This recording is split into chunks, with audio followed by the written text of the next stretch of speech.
Napunta kami sa malamig na lungsod ng Baguio. Kahit hindi planado, naging puno ito ng magandang karanasan. Isang simula ng trip na puno ng biglaang adventure, tawanan at alaala na siguradong hindi malilimutan. Tuloy-tuloy lang ang adventure dahil hindi pa dito nagtatapos ang kwento namin sa Baguio. Matapos ang intense at exciting na training namin kasama ang Baguio Airsoft Club, oras naman para bumawi ng energy. Dumiretso kami sa isang classic na kainan dito sa Baguio. Simple lang yung place, pero kilala siya sa masarap at sulit na food. Bago matapos ang day 2 namin, sinulit namin ang gabi sa Burnham Park. Sinubukan namin yung kart ride. Simple lang, pero sobrang saya lalo na kapag kasama mo yung mga taong nagbibigay kulay sa trip mo. Sa day 3, mas naging espesyal ang trip namin dahil sa birthday ni Mikael. Walang bonggang handaan, pero ang mahalaga, quality time at bagong experience. Para i-celebrate ang birthday niya, pumunta kami sa Mount Camisong. Pagdating pa lang, ramdam mo na agad yung katahimikan ng lugar. Malayo sa ingay ng city, puro hangin, bundok at nature lang. Habang naglalakad kami, parang bumagal ang oras. Walang pressure, walang schedule. Relax lang. Dito mo mararamdaman na minsan hindi mo kailangan ng engranding selebrasyon para maging masaya. Sapat na yung moment na sama-sama kayo. Sa tuktok, tanaw mo yung ganda ng paligid. Perfect siyang spot para mag-reflect, magpasalamat at i-celebrate ang panibagong taon ng buhay. Simple pero punong-puno ng meaning ang birthday celebration na to. Happy birthday! Happy birthday to me! Hello? Para kay Mikael, hindi lang ito birthday celebration, kundi isang experience na siguradong hindi makakalimutan.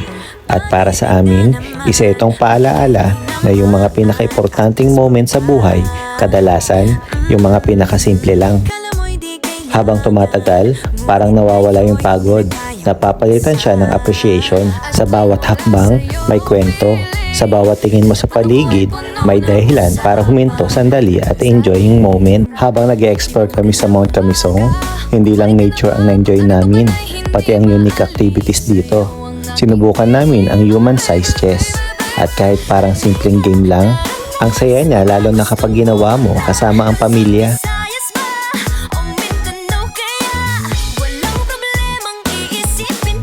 Nag-trek din kami sa paligid at bawat hakbang may bagong view na may enjoy mo.